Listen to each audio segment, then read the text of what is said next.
It was a calm morning in a quiet neighborhood, where most people knew each other by the sound of their cars or the smell of their weekend barbecue. The street was lined with old oak trees that bent slightly toward the road, giving the place a feeling of peace, like time had slowed down here.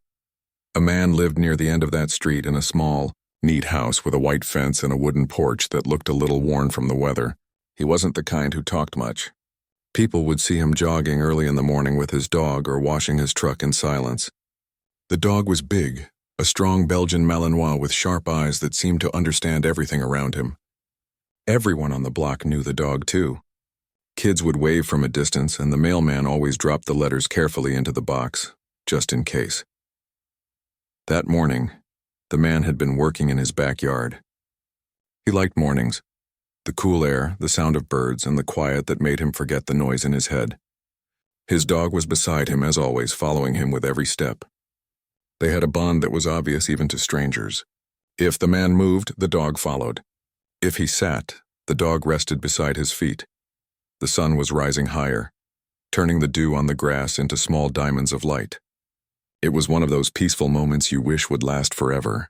But peace can be fragile. Sometimes it disappears without warning, like a glass breaking in your hands.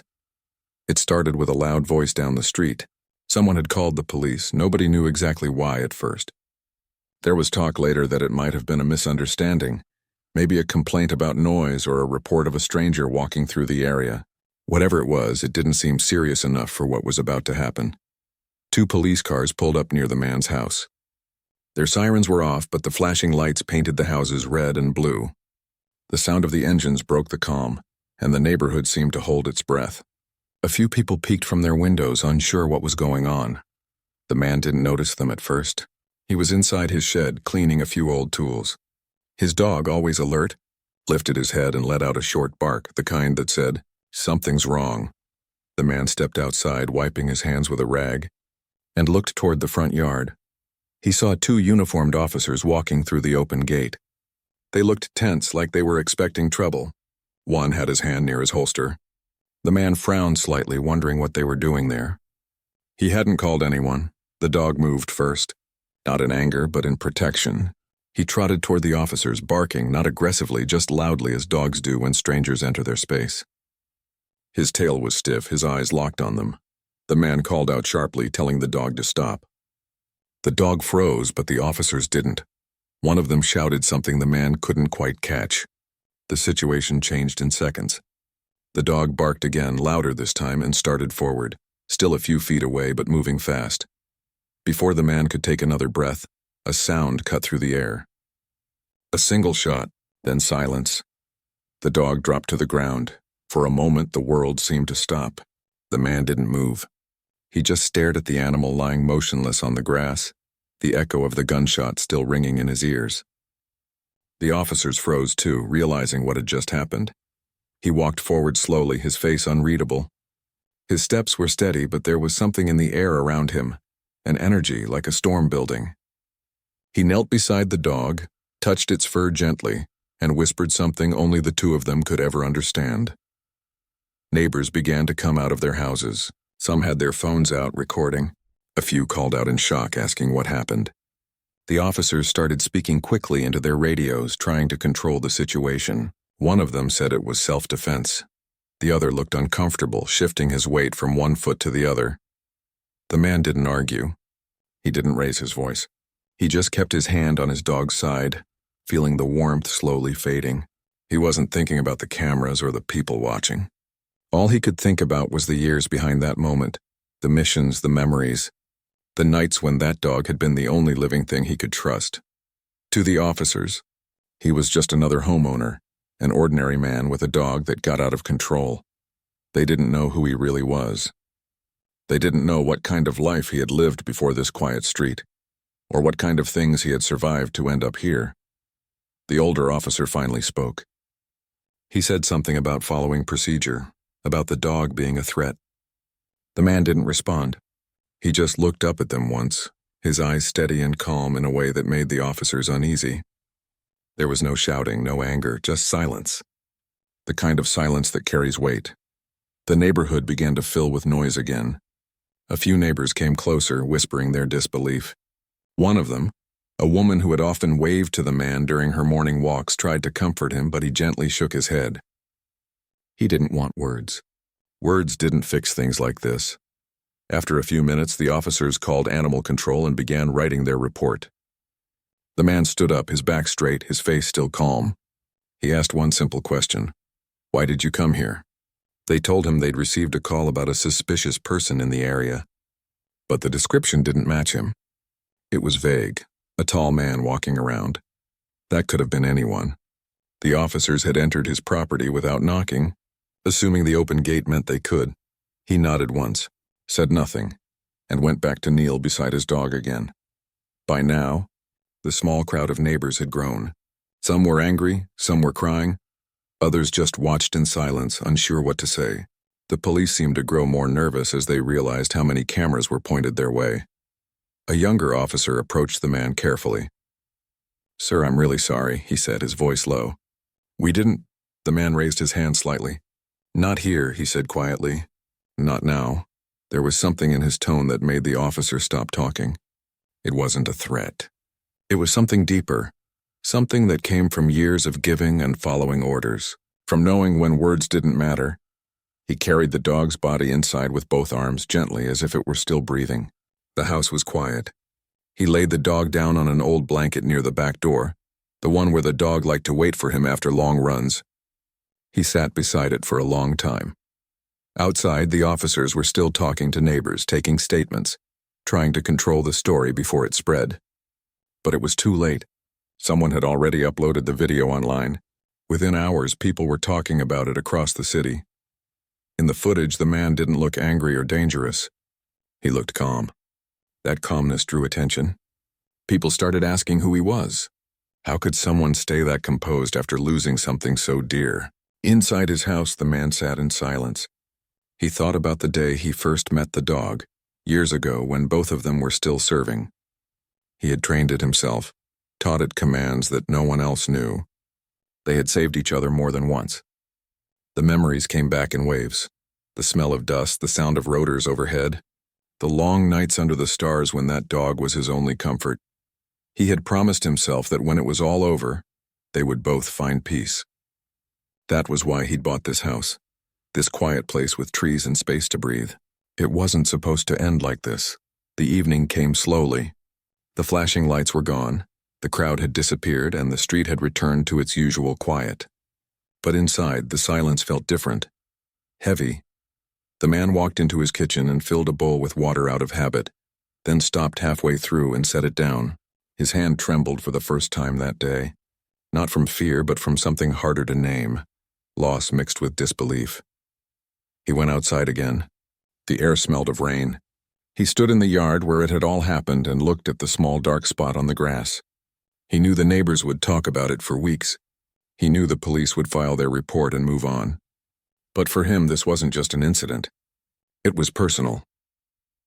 The next morning, before the sun rose, he buried the dog under the biggest oak tree in the yard. No ceremony, no speeches, just quiet. He placed the dog's collar on the small mound of dirt and stood there for a long time. The world would later learn who he was. Reporters would dig into his past. People would share the video and stories would be told about the calm, quiet man whose dog was taken from him. But that morning, none of that mattered. He just stood there with the wind moving through the trees and the sound of birds starting their song. For the first time in a long while, he felt alone, truly alone. He turned toward the house, but before going inside, he looked once more at the spot under the tree and whispered, "Rest now." Then he closed the gate behind him. The next few days moved slowly, like time itself had lost its rhythm. The man went through his routine the way someone walks through fog, one step at a time, not seeing too far ahead, not really thinking about where he was going. Neighbors were kind in quiet ways. Some left small notes by his door. Others brought food he never ate. They meant well, but he didn't want to talk. What could he say? The thing that had given him peace was gone. And it wasn't just a dog. It was a reminder of who he had been and what he had survived. He spent a lot of time sitting by the oak tree in the yard. That's where he had buried the dog, under the same branches that had shaded them during lazy afternoons. He would sit there for hours, not moving much, just thinking. He wasn't the type to cry in front of people. but sometimes his eyes would grow wet and he'd wipe them quietly, hoping no one saw. The house felt emptier than ever. Every sound echoed. The ticking clock, the hum of the refrigerator, even the creak of the wooden floor sounded too loud. The dog had filled those spaces with life, the soft thud of paws, the small sighs it made when resting. Now there was nothing. One afternoon, he got a call from the local police department. They said they wanted to speak with him about the incident. Their words were careful, like they were stepping on glass. He agreed to meet them, not because he wanted to, but because he knew he had to. At the station, they offered him a seat and a cup of coffee he didn't drink. They started asking questions about what happened, about how the dog reacted, about whether it had shown signs of aggression before. He answered calmly, without emotion. His voice was low but steady. After a while, one of the younger officers asked, "What kind of training did your dog have?" It seemed really disciplined. He looked up, eyes still, and said, "The best kind." They didn't press further, but one of them wrote something in a notebook. He could tell they were trying to figure him out, like he was a puzzle that didn't fit the picture they had in mind. When the questions were over, the officer said something about the department reviewing procedures. It sounded like a line they had said many times before. He nodded politely, stood up, and left. Outside, the sun was bright and harsh. He stood there for a moment, breathing deeply, trying to shake off the feeling that the world had moved on without him. That night, he couldn't sleep. He sat by the small window in his living room, watching the streetlights flicker. Memories started to come back, memories he had spent years trying to keep quiet. He remembered the desert heat, the weight of gear on his back, the smell of sand mixed with metal. He remembered voices over the radio, short and sharp. And he remembered the dog, smaller back then, full of energy, untrained but eager. They had grown together through missions most people would never hear about. He had been part of something secret, something few could understand. There were no medals for what he did, no public ceremonies. Just long nights, impossible choices, and faces that never left his mind. The dog had been trained to work alongside him, not as a pet, but as a partner. Together they had saved lives, not just their teams, but others too. The dog had once found a hidden danger in seconds that could have cost them everything. After that day, he swore he'd never go into the field without that animal by his side. He thought about the first time he brought the dog home after retiring. The adjustment had been hard for both of them. The dog would wake up in the middle of the night, growling at shadows, reacting to every small sound. He understood that feeling all too well. It took time, but they found peace together. Routine. Trust. Now that part of his life had been taken again, not by war, but by carelessness. A few days later, he went to the animal shelter. Not to get a new dog, he wasn't ready for that, but to donate the food, toys, and medical supplies he still had. The woman at the counter recognized him immediately. She had seen the video online. "I'm so sorry," she said softly. "That shouldn't have happened," he nodded. "It did," he said simply. As he turned to leave, she asked, "Was he military?" He paused, then looked back. "We both were," he said, then walked out. That sentence hung with her long after he left. Meanwhile, the video from that day had spread across social media. People were talking about it, some angry, some heartbroken, others curious. Who was this quiet man who didn't yell, didn't fight, just stood there holding his dog? A local journalist decided to find out. She started asking around, talking to neighbors and digging through public records. But she quickly realized there wasn't much to find. No social media, no public military record, no family listed nearby. It was like he had appeared out of nowhere. One of his old neighbors from another town mentioned that he used to wear a bracelet, a small black one with names engraved on it. That's how some reporters guessed he might have served in the military. They were right, but they didn't know how deep that story went. At first, he ignored the attention. But as more people began to talk, reporters started showing up near his home. He didn't yell at them or push them away. He just asked them politely to leave. Most of them respected that, but a few didn't. Eventually, one of them managed to catch him while he was working in his yard. The reporter asked if he wanted to share his side of the story. For a moment, he looked like he might refuse again. Then he said, "My side doesn't change what happened. A good dog died for no reason. That's all there is." But the way he said it, calm, steady, with a kind of quiet power, made people listen. The video of that short exchange spread online too. People began calling him the quiet soldier. The story kept growing. Veterans started to reach out. They recognized his tone, his posture, the way he carried himself. They knew that kind of calm didn't come from ordinary life. It came from years of training, from seeing too much and saying too little. Somewhere in the mix, someone found an old military photo from a news archive overseas. It wasn't clear, but it looked like him, younger, wearing the same focused expression. The article it came from mentioned a special unit known for its dangerous missions. After that, people began to realize who he really was. A man who had once been part of one of the most elite forces in the world. Someone who had risked his life quietly without recognition to protect others. But he didn't confirm it. When asked, he always said the same thing. I did my job. That's all. At the same time, the police department started facing pressure. There were public calls for accountability and better training for officers when dealing with animals. Pet owners and veterans alike began holding small rallies, holding signs with pictures of dogs and words like, protect, don't harm. He watched all of this from a distance. He didn't attend the gatherings or speak publicly. He didn't want fame. What he wanted was respect, not for himself but for the animals who served, who trusted humans without question. One night, a local veteran visited his home. The man introduced himself quietly and said he had served 2 years ago. They sat outside on the porch, two men who didn't need many words. The visitor said he had seen the video and wanted to thank him, not for the story, but for the way he carried himself. You reminded people what calm looks like, the man said. Most of us forget that after what we've seen. He nodded. Calm doesn't mean peace, he said softly. It just means you're holding it together. That conversation stayed with him for days. He realized something he hadn't thought about before. Maybe there was a way to turn his loss into something useful. Maybe others like him, veterans, service dog trainers, even regular pet owners, you could learn from what happened. He began writing notes in an old notebook. Ideas about training, about trust between humans and animals, about respect. He didn't know yet what it would become, but he felt it was a start. As the weeks passed, the noise around the incident began to fade. The media moved on to other stories, but the online community that had grown around him didn't disappear. People kept sharing kind words, pictures of their dogs, and stories about how much animals meant to them. Every morning he still went to the oak tree. He'd sit there with a cup of coffee and talk softly, not out loud, but in his heart, to the one who used to sit beside him.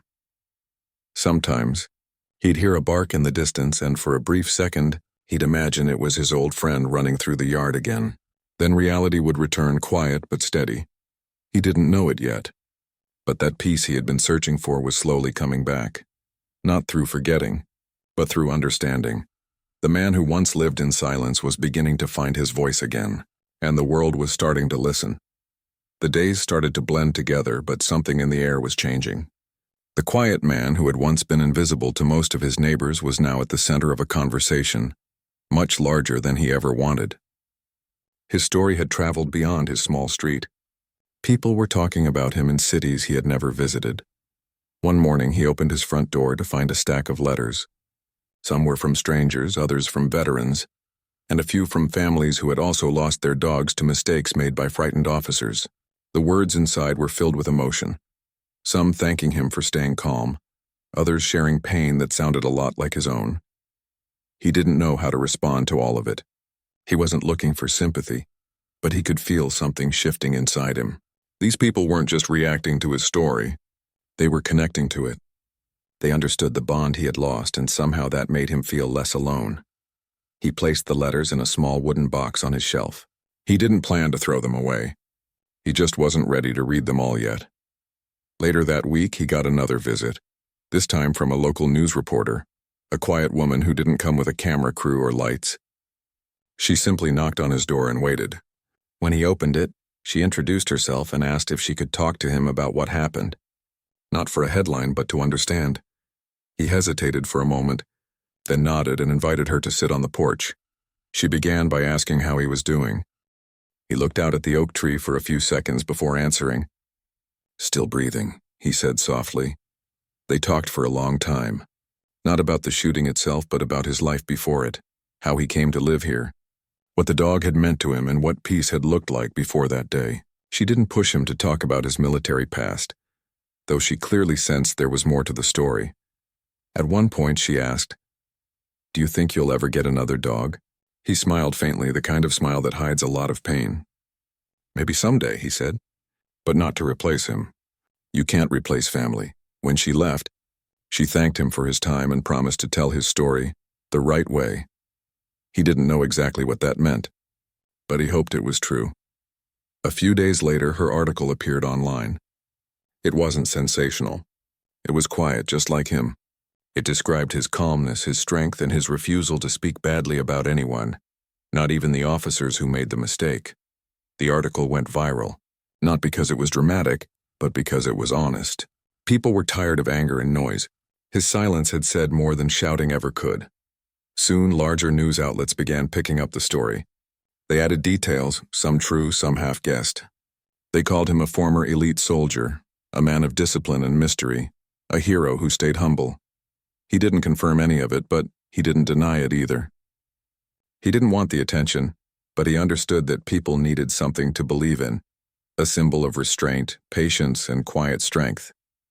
Meanwhile, the police department was feeling the pressure. The footage from that day had been watched by millions. People were demanding change. They wanted accountability, new training, and new rules about how officers handled animals in stressful situations. Meetings were held, statements were made, but progress was slow. The man stayed silent publicly, though privately he began to write again. Notes, thoughts, and plans for what could be done differently. He started to realize something important. Maybe this wasn't just about him anymore. Maybe what happened could become the reason things improved for others. One evening, there was a knock on his door. When he opened it, two men stood outside, not journalists, but former soldiers. They introduced themselves quietly and said they had served in the same branch years ago. They didn't come to ask questions. They came to offer support. They talked for hours, sitting on the porch as the night air cooled around them. The conversation moved from old memories to what life felt like after service. The difficulty of adjusting, the silence that sometimes became too loud, and the memories that never left. Before they left, one of them said, "You don't owe anyone a speech, but you might have something to give them, something they can learn from." He thought about that all night. The next morning he went out to the oak tree again. The leaves had started to turn color. He placed his hand on the rough bark and whispered, "Maybe we can still help." That same day, he called a local veteran center and asked if they had programs for helping retired soldiers train with service dogs. They said they didn't, but they had always wanted to start one. That was all he needed to hear. Over the next few weeks, he began meeting with people quietly. No big announcements, no cameras. He spoke with trainers, veterans, and volunteers. Together, they began forming a small plan. A place where veterans could work with rescue dogs, train them, and find healing in the process. He wasn't doing it for attention. He was doing it for purpose, something that might bring back the balance he had lost. Word of what he was doing started to spread through the same online communities that had first shared his story. Donations began to arrive, small amounts at first, then larger ones from people who believed in the idea. He found an old, empty property on the edge of town. A quiet piece of land with space to run and a few buildings that could be repaired. He spent days cleaning it up, fixing fences and clearing debris. The work gave him peace. Every hammer strike, every board he replaced felt like he was rebuilding more than a place. He was rebuilding himself. When the first group of veterans arrived, he greeted them with a simple handshake and said, "We're not here to talk about the past. We're here to help each other move forward." That became the unspoken rule of the place. The rescue dogs came soon after. Many had been abandoned or mistreated, nervous and unsure. But under patient hands, they began to change. You could see it in their eyes, the same transformation that happens in people when they finally feel safe again. The man worked alongside them quietly, showing others how to build trust with the dogs, not through force, but through calmness and consistency. "They don't need you to be loud," he said once. "They just need to know you mean what you say." The program grew faster than anyone expected. Local news picked it up again, calling it a healing place born from tragedy.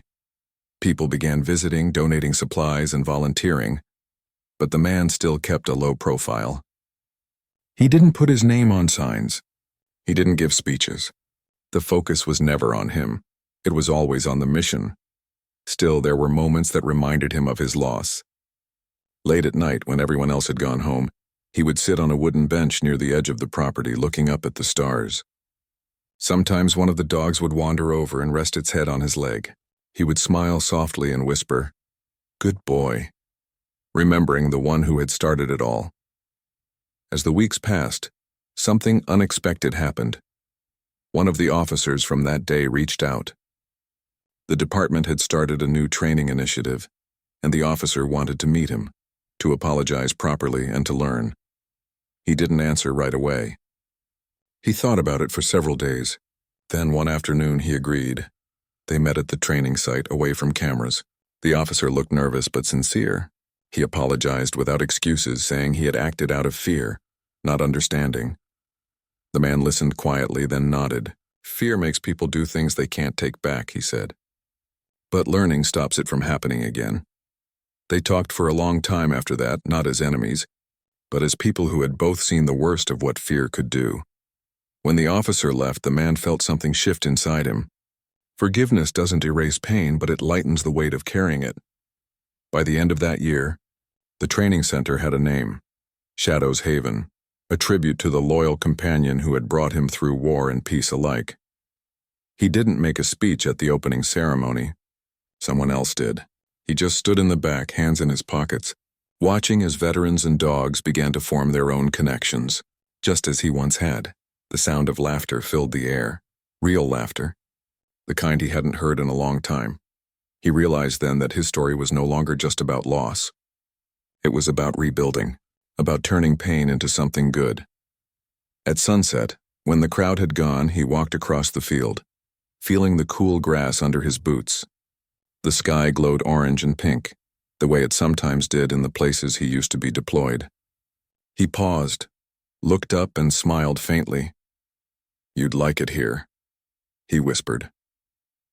The wind moved through the trees as if in answer, and for the first time in a long while, he felt peace, not the kind that hides in silence, but the kind that grows from purpose. The months that followed were some of the most meaningful in his life.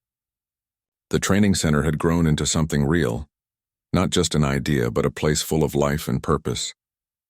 Veterans came from nearby towns and even other states, each carrying their own kind of pain. Some had seen things they didn't talk about. Others had simply lost their sense of direction. The dogs, too, came from broken paths. Some had been abandoned, others rescued from harsh conditions. But when they met the veterans, something quiet and powerful happened. It was like both sides recognized each other's scars. Healing began in small ways, a hand resting on fur, a tail wagging, a quiet walk around the field. He spent every day at the center, working beside everyone else. He fixed fences, cleaned kennels, trained dogs, and listened. He wasn't one for long speeches, but when he did speak, people listened. There was something steady in his voice, something that made others feel grounded. Sometimes at dusk, after the day's work was done, he would walk across the open field where the dogs trained. The wind would move through the tall grass, and he'd feel a sense of peace that words couldn't describe. It wasn't happiness exactly. It was quieter than that, something deeper. People often asked him why he never talked much about his past. He always gave the same answer. Because it's not about where I've been. It's about where I am now. But despite his quiet nature, his story kept spreading. Articles, interviews, and documentaries began mentioning his work. They called him a symbol of calm strength, a man who turned pain into healing. At first, he didn't pay attention to it. He still lived simply, in the same small house, driving the same old truck. But as more people learned about the training center, donations poured in, and suddenly it wasn't just a local effort anymore. Organizations began reaching out, wanting to partner or help expand the project. He was grateful but cautious. He didn't want to lose the heart of what made the place special, the quiet, the sincerity, the focus on people and dogs rather than fame or profit. One afternoon, he was sitting on the porch of the main building when a group of students from a nearby college came to visit. They were studying animal behavior and wanted to learn from the center. He watched as they played with the dogs, their laughter filling the air. For the first time in a long while, he felt a lightness in his chest. It reminded him that even in a world full of loss, there could still be joy. As he watched them, one of the students came over and said, "Sir, you probably don't realize how many people you've helped without even knowing it." He smiled faintly and said, "If that's true, then it's worth it." But even as things were improving, there was another story unfolding behind the scenes. The same journalist who had first written about him had decided to dig deeper into his past, not out of curiosity, but because she wanted people to understand the depth of his journey. She reached out to old contacts, military sources, and friends who had once served alongside him. It wasn't easy. Most of the records were sealed or classified. But little by little, she gathered enough pieces to form a picture. When her new article came out, it changed everything. It revealed what many had only guessed, that the quiet man from the small town had once been part of one of the most skilled and secretive military units in the world. He had served with distinction, leading missions that saved lives but were never publicly acknowledged. The story didn't mention details, just enough to show his discipline, courage, and sacrifice. It wasn't about glorifying war. It was about honoring the kind of person he was. The article went viral almost instantly. Headlines called him a real-life hero hiding in plain sight. Veterans groups praised him for his humility. Even the news networks that usually chased controversy began sharing his story as an example of quiet strength and redemption. When he first read the article, he didn't say much. He sat in his small living room, the light from the window falling across the newspaper on the table. After a few minutes, he folded it neatly and set it aside. He didn't like being called a hero. Heroes in his mind were the ones who didn't make it back, but he also understood that maybe people needed someone to look up to, someone who reminded them that calm didn't mean weakness and that forgiveness didn't mean forgetting. The attention brought more visitors to the training center. Reporters wanted interviews, cameras wanted footage, and companies wanted partnerships. But he kept saying no to most of them. The work wasn't about fame. It was about helping people and animals find balance again. Still, there were a few moments when he agreed to speak, not about himself, but about what he had learned. He once said during a small event, "Strength isn't about what you can take. It's about what you can give when you have nothing left." Those words spread online, quoted over and over. People printed them on shirts, posters, and even tattoos. It was strange to him, the idea that something so simple could mean so much to so many. But fame, even quiet fame, brings attention, both good and complicated. One day, he received a letter from the city council inviting him to a public event where they planned to honor him for his work. They wanted to give him an award and declare a day in recognition of the training center. He thought about declining, but then he remembered something an old friend once told him. Sometimes you accept an award not for yourself, but for the people you represent. So he agreed to attend. The event took place in a small community park. There was a stage, a few chairs, and a modest crowd: veterans, families, volunteers, and a handful of city officials. When his name was called, he walked to the front quietly. He stood there for a moment, looking at the people before him. He could see faces of those who had come through the center, men and women who had once been lost and were now standing strong. He took a deep breath and began to speak, his voice low but clear.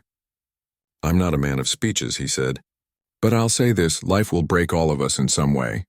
What matters is what you do with the pieces. You can leave them scattered or you can build something new." There was silence for a moment after he finished, then slow applause. Not the kind that comes from excitement, but the kind that comes from respect. After the event, people came up to shake his hand, to thank him, to share small parts of their own stories. He listened to every one of them.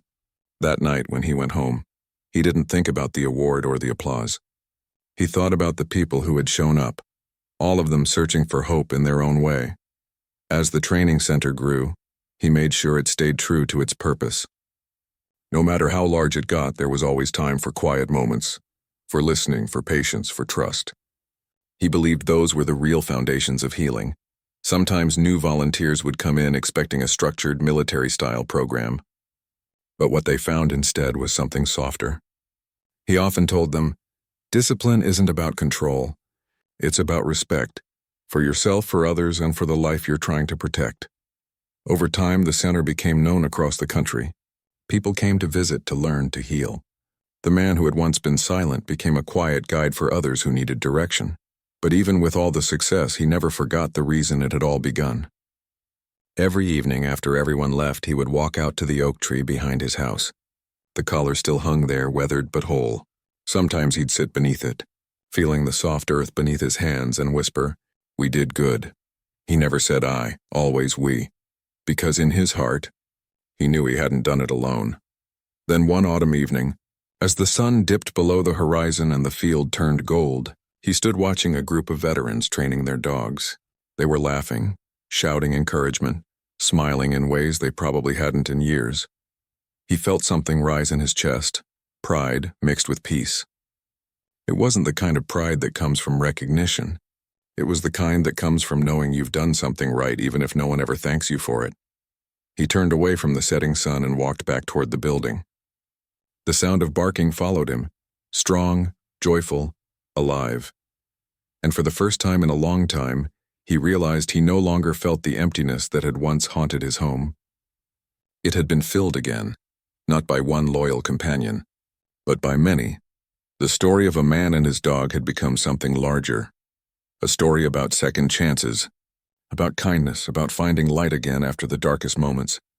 And though he would never say it out loud, deep down he knew that was what his old friend would have wanted. The years that followed were quiet but full. The training center had become a part of the community, something people spoke about with pride.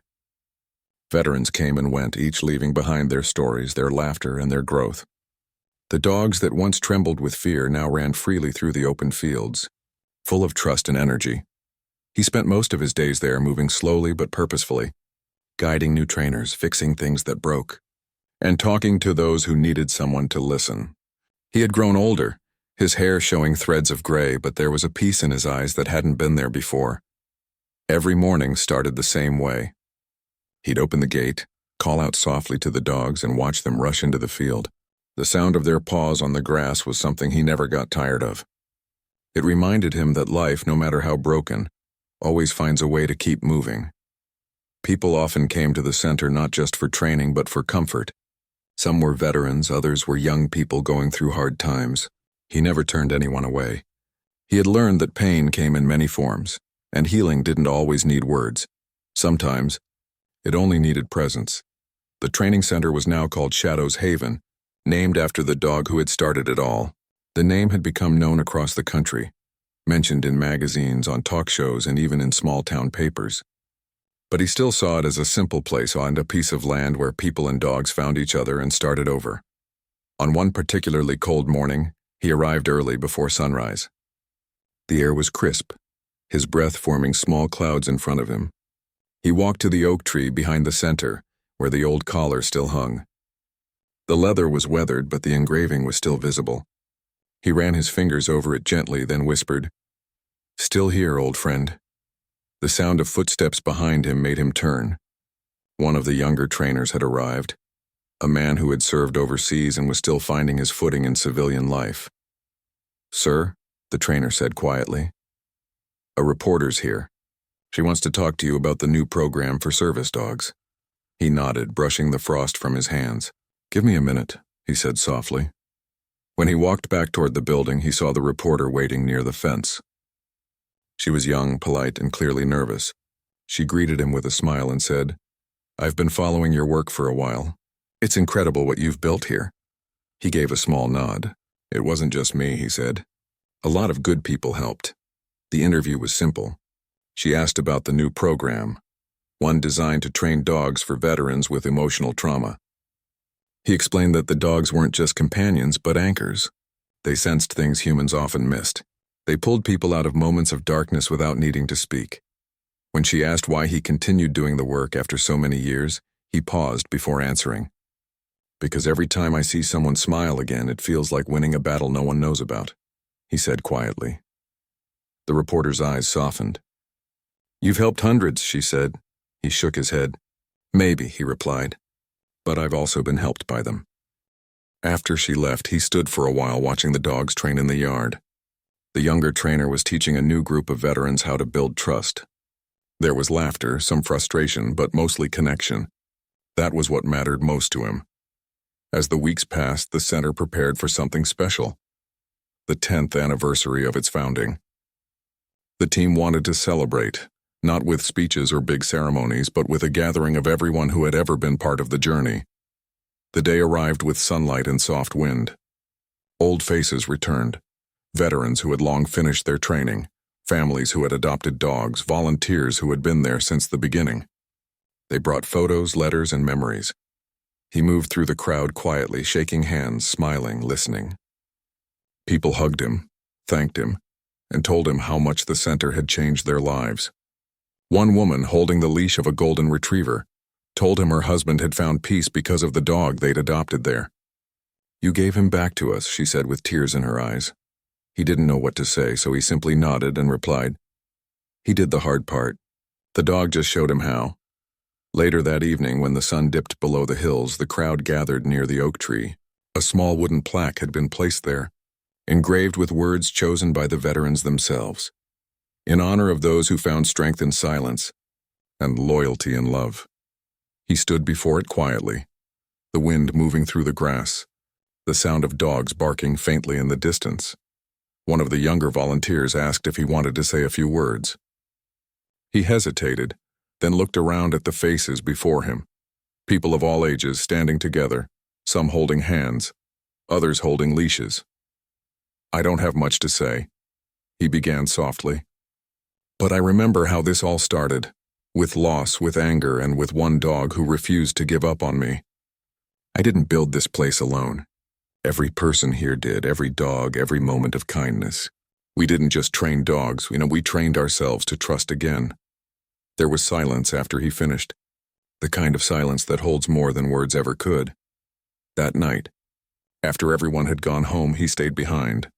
He sat on the porch with a cup of coffee, looking out across the field. The moonlight fell gently on the grass, and the shadows of the trees stretched long. He thought about the early days, the pain, the anger, the confusion, and how far things had come. The wounds that once defined him had turned into lessons that helped others. The dog he had lost had become a symbol of hope for so many. As he sat there, one of the dogs from the training center padded over and lay down beside him, resting its head on his foot. He reached down and scratched behind its ear. "Good boy," he whispered. Moments like that reminded him that healing didn't always happen in big ways. Sometimes it was just a quiet night, a warm breeze, and a loyal friend by your side. In the years that followed, he continued his work, even as his body grew slower. He trained others to carry on after him, teaching them not just how to handle dogs, but how to listen and really listen to people who were hurting. He always told them, "Don't try to fix people. Just be there. Let them know they're not alone." That's how healing starts. When he finally stepped back from running the center full-time, the younger trainers took over with the same dedication. He still visited often, walking through the fields, talking to the dogs, and offering advice when needed. The center thrived. It expanded to new locations, helping thousands of veterans and families across the country. But at its heart, it remained the same. A quiet place born out of pain but built on love. On the day he retired completely, the staff surprised him with something special. They led him out to the oak tree, where a new plaque had been placed beside the old one.